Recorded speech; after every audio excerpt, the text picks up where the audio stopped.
olması. Ondan önce öyle bulacağız. Aman siz bu taraftan gidersiniz. Osman!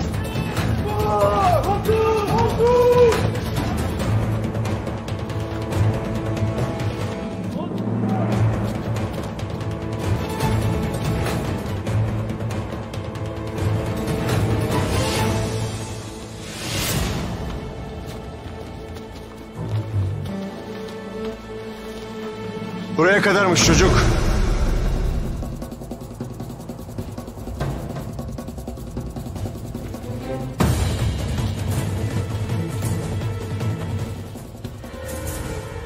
Öldürün.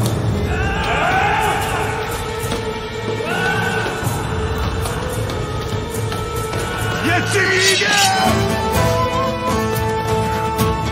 Baba. Nereden buldular izimizi? Saldırın! Hadi dedim. Kola kendini.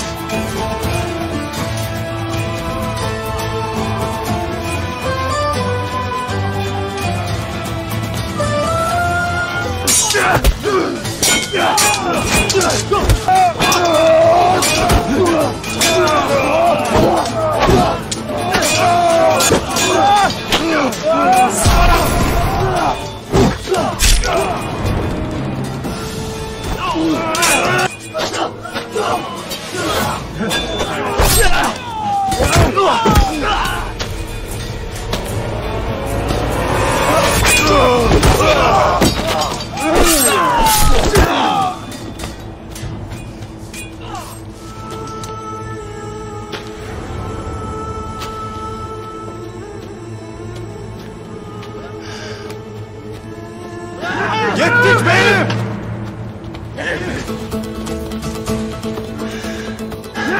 Tekrar görüşeceğiz.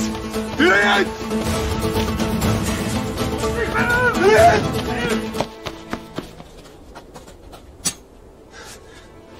Aç gözlerini, babam geldi. Aç gözlerini yiğidim. Osman ne oldu anlatarsın hele. Osman. Savcım benim.